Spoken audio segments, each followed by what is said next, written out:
Hello? It's me again. Nancy Drew, you will never guess who the cat just dragged in. Who?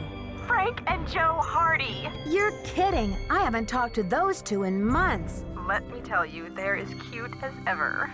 George and I were just telling them about your latest case, and judging by the way they're hovering around me at the moment, I think they want to say hello. Sure, put them on. Hi, Nancy, it's Frank. Frank Hardy, what in the world are you doing in River Heights? Well, Joe and I just finished up a case out west, and we're taking a few days to drive back to Bayport. So we stopped in River Heights to say hello to our favorite girls. Well, that's awfully sweet of you. We should have known you'd be out there chasing trouble. Joe, is that you? The one and only. How's it going, Nancy? Oh, just knee-deep in another case. You know the feeling. Do we ever? There's one around every corner, isn't there? You can say that again. There's one around every corner, isn't there? All right, Joe. Cheeky as ever, I see. It's the secret of my irresistible charm. Oh, brother. Listen, Nancy, we're taking off again tomorrow, but if you want to talk shop about this case, why don't you give us a call on the car phone? The number is 973-555-3393. Sounds great. I'll do that. Go get him, Nancy. Good luck.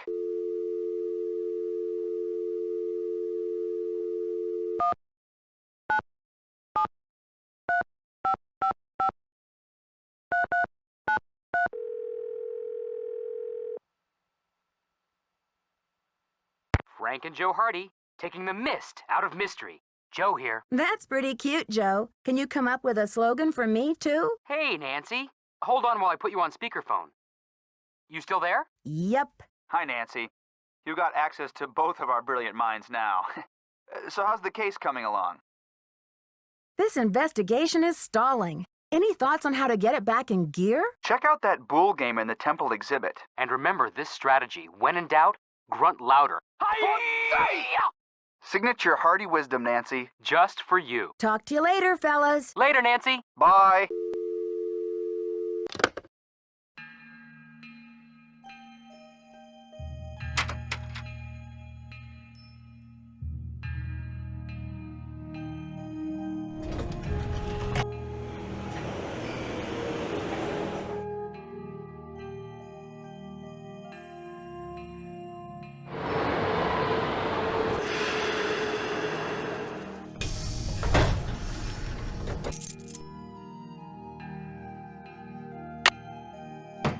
Come in. First the Bacall carving is stolen, and now my star glyph man bumps his head and forgets his own name? What's next, Nancy? Del Rio pulls the plug on the monolith, the board clams up on my funding, my mother posts my old prom pictures on the internet.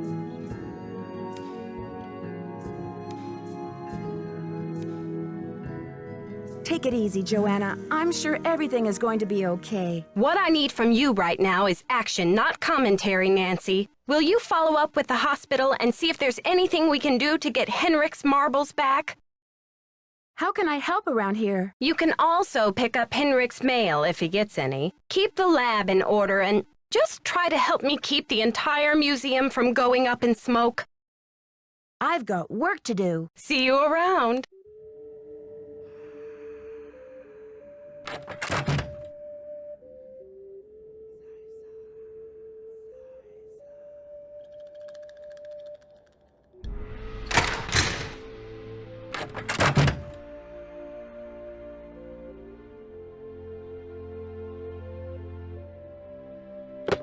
You have voicemail. Press 0 to retrieve messages. Press 9 for an outside line. This message is for Nancy Drew. Hi, Nancy. This is Nurse Bluefoot calling from Eleanor Roosevelt Memorial Hospital in regards to Henrik Vanderheun. I believe you're a colleague of his? Since Mr. Vanderheun was admitted, he has repeated your name several times in states of semi-consciousness. As we've been unable to contact any of his family members, we're hoping you might be willing to act as Henrik's support person as he begins the difficult process of restoring his memory. Please call me as soon as possible to discuss this. My direct line is 202-555-4000. Thank you. To replay messages, press 0. Press 9 for an outside line.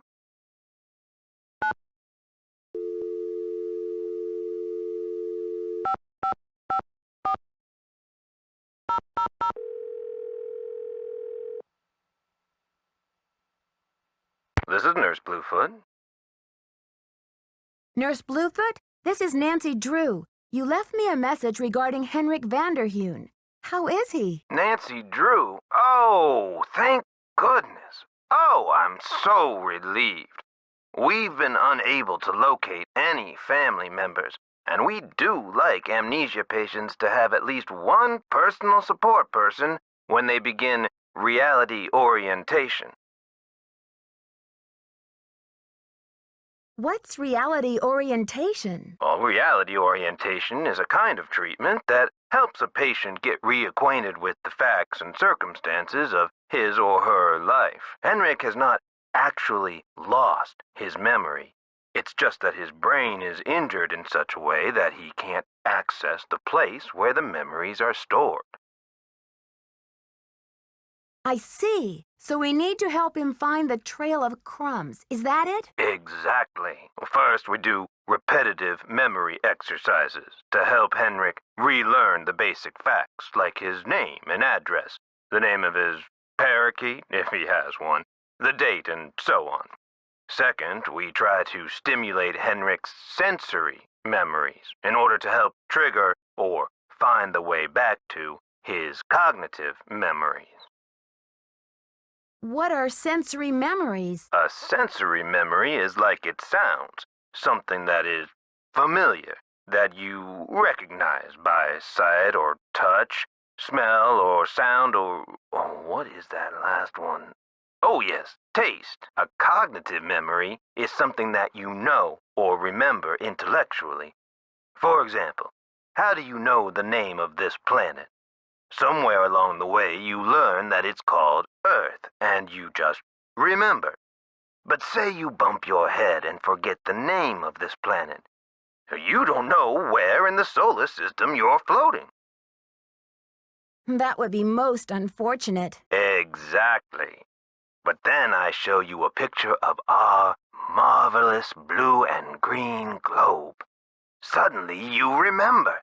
That glorious sight is Earth. I live on the planet Earth. This is how a sensory memory can trigger a cognitive or intellectual one. I still don't understand where I come in. You can't help Henrik remember his childhood, but you can probably help him remember his work, and who knows where that will take him. All roads lead to Rome, as they say. One great tool is the Reality Orientation Board. This is a place to post information and pictures for the patient to look at over a period of time. You may want to bring in images or photos to place on the board.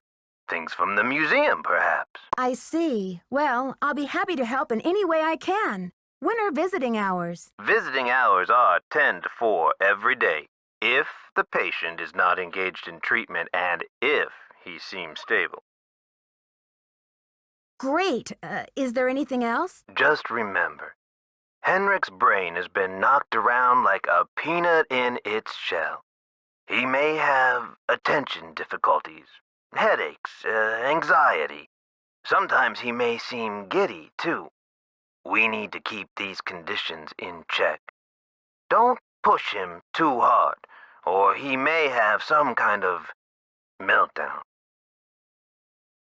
Thanks for the warning, Nurse Bluefoot. Be well.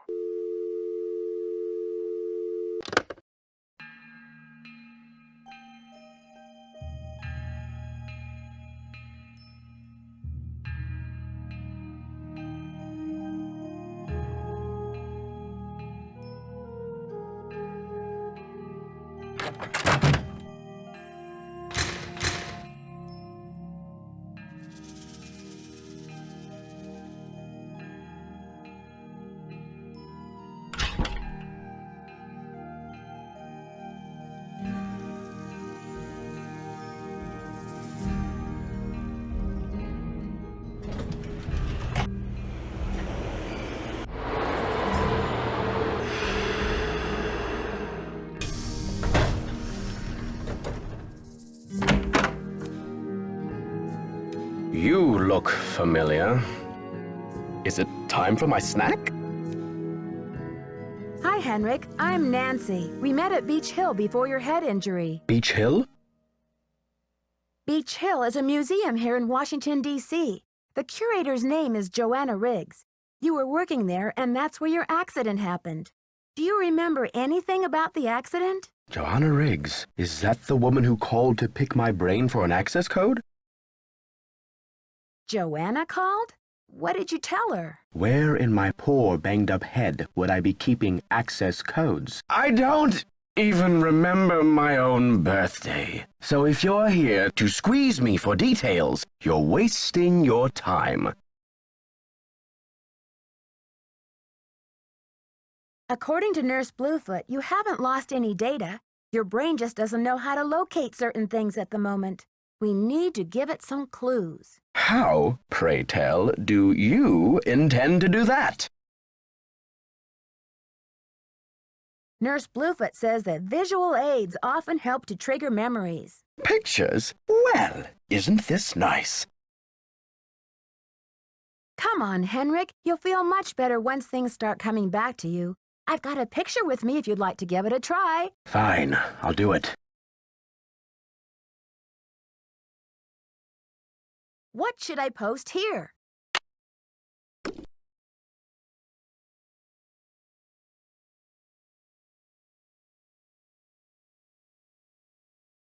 Great. These are Maya glyphs, like the ones you used to translate.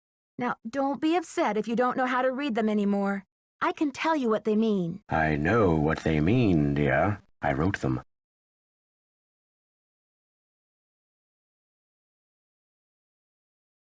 Take it easy, Henrik. I know you're well-renowned in your field. You don't need to prove anything. The magician suffers yellow death. Do you think that's a curse? Your translator is sloppy. I should know. I am the author of the original work. The author? What are you talking about? That first glyph is the fool, not the magician. Furthermore, any decent epigrapher knows those glyphs refer to the infamous plague of oozing hives. A fitting curse for a fool, don't you think? I rather like it.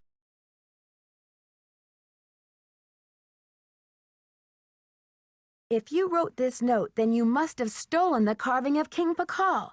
Did you? I don't remember.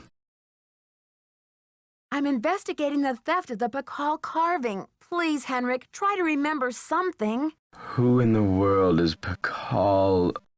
Oh, my head. Oh, the pressure. I can't take any more today, Nancy. Okay, it's time for some memory therapy. Nancy, could you come back tomorrow?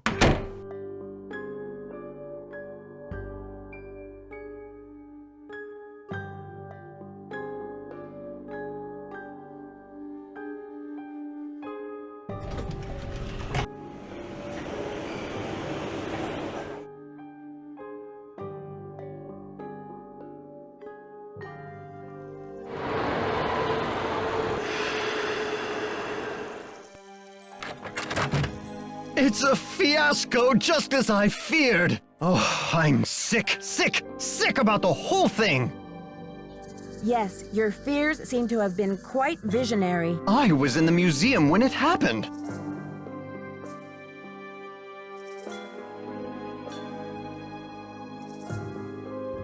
Do you think it's the same person who carried out those other thefts? That awful red hand was left on Prudence Rutherford's jewelry box in Topeka, and on the display case in the museum in New Mexico. What's the chance they're not connected? Do you know Prudence Rutherford personally? Oh, we saw each other at functions now and then. Poor Prudence. She adored that necklace.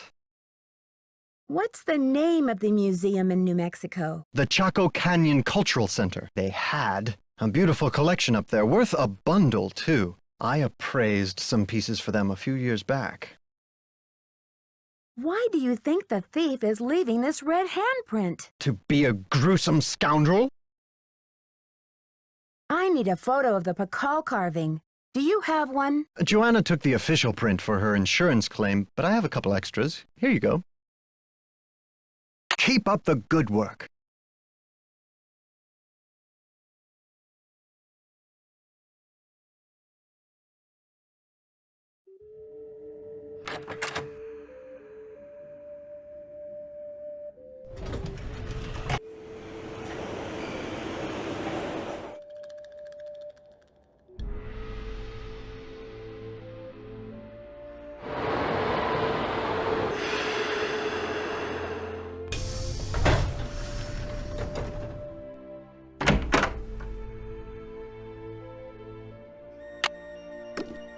What should I post here?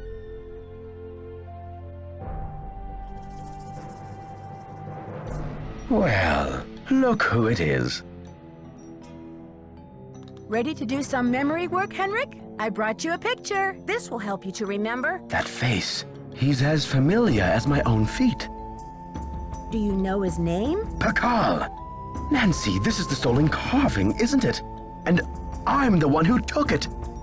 I must have. But why? Oh, Pakal!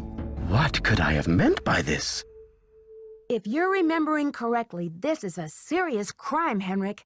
You've got to tell me why you did it. I can't remember. Easy, Henrik. The answers are in your head. You just need to find them. It's still in the museum. Why would you break into the display case and steal the carving only to leave it in the museum? To protect him. I had to protect him. Oh, Pakal! Something is going on at that museum, a devious plot. I was the only one who could stand in the way. What kind of plot? Forgive me, Nancy, but when I woke up in this hospital bed, I didn't even know my own name. Perhaps the only thing I can offer you is this key. It was found in one of my pockets when I was brought in. Do you know what lock it belongs to? I haven't a clue.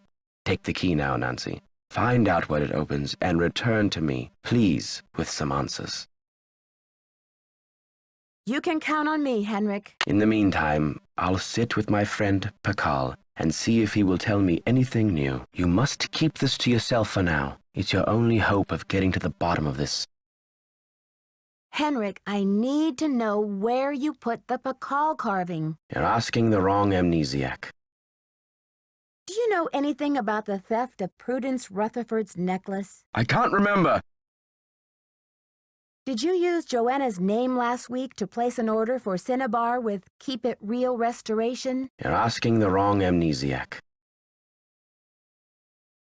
Do you have anything against Joanna? Who knows? Henrik, I need to know where you put the Pakal carving. Who knows? You rest up. I'll be back. Be careful.